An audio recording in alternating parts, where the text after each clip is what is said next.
Well, our mission statement as a company is to organise the world's information and make it universally accessible and useful. And that's really what we stand for. We try and create technology that helps get computers out of the way and allow you to get on with living, loving and enjoying your life. And really creating tools and technology that allows you to get on with your life and enjoy life, and little bits of magic that make your life much better. So the brand really is the sum of all those parts. That's what we stand for. And towards the end of my speech, I talked about Search On. And really, the Google brand came out of search. Search is where we were born, and it is our core. And the idea of Search On really is, all of us in our lives as individuals, we're searching all of our lives. We're always searching for something, the next thing, or even if it's a small piece of information today or a bigger thing, a meta thing in our lives. And that's what we as a company and as a brand stand for too. And we're never complacent, we're always searching too. So we really feel that Search On speaks very much to us as a company and our values, but also to our consumers and our users who use our products. Well, I think it's a fascinating opportunity. I think mobile is a fascinating opportunity. I think I talked about it at the beginning of my speech. The fact that everybody in the world will have a supercomputer in their pocket is an extraordinary opportunity. I think the innovation we're seeing from large and small companies just innovating in the space, whether it's creating apps or creating incredible ad formats or ways to monetize mobile traffic, is just really, really smart. And you have to have a mobile site today. You have to have a good app. You have to be findable.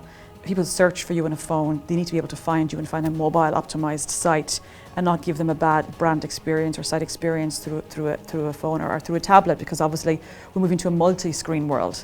And I think the whole world of just TV or just desktop is gone, and as we'll see in the next few years, there'll be a whole series of screen sizes. It'll be a multi-screen world, and you'll need to be able to move your stuff from one to the other seamlessly, and that's already there today. And so brands have to think about that and think, what's my brand experience through all of those screens, and the content people are pulling up from my brand and the stuff people are seeing needs to work extremely well in all those environments. And I think that's fascinating and a huge opportunity. And I think a lot of the creative folks and the brand folks are getting that and doing great work. And I think the media agencies and the agencies in particular need to innovate too. I think I worry about innovation in that space, and the agencies we all work with really getting it and thinking about this, not just as an afterthought in a media plan, but actually to the core and to the center of the entire creative idea. In terms of reaching users, and especially young people, through these new environments.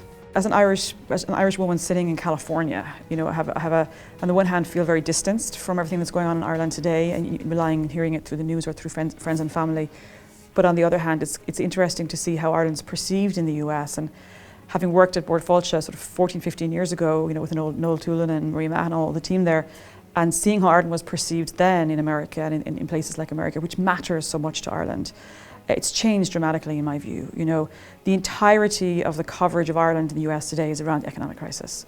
So we feel tired. I feel we feel middle-aged, not young and fresh. And we were this young, fresh, dynamic, vibrant brand destination. And I feel that's kind of more the turkey today. Young, exciting. I feel Ireland people I think see Ireland feeling like a bit of a victim, and not really feeling the positivity. There's not been any positive news about Ireland in some time. A little bit of glimmers of hope around Ireland handling the crisis well with the austerity measures, but that's not a real breakthrough story to normal people. And so I think we need to regroup.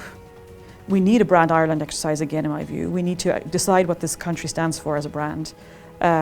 Get some people who really know how to do that, working together to formulate the story. Like some of the folks on stage talked about, particularly, Oliver, pull from the past, draw from the past, from our heritage and our roots, but also, evolve that to the story to today and looking to the future. And, we have so much to talk about, like Philip spoke about today. What are we good at? What are we great at? To find that and then build on that and build on our heritage, and really define what our brand stands for today as a country and where we're going, what we're trying to be. And then have everybody who talks out there talk about it, hand it as the speech to all of the politicians and all of the executives who are out there getting the press coverage, so that the message getting out there is much more positive, much more about the future, much more proactive, and has that emotional connection. I feel we're losing or we've lost the emotional connection. Everyone's heard of Ireland, it's not the issue. The issue is we're not relevant anymore. And whenever we are mentioned, it's bad news. And I think if we could create an emotional connection to us as a people and us as a brand again, that would be very powerful. I would be engaging with our celebrities, getting them involved. They have huge reach through social media. I'd be getting them doing stuff. I'd be phoning everybody who cares, and not just keeping it to the economists and the politicians. I think there's so much we could do, but I do think there's this feeling of tiredness that's out there that we need to sort of overcome and move on.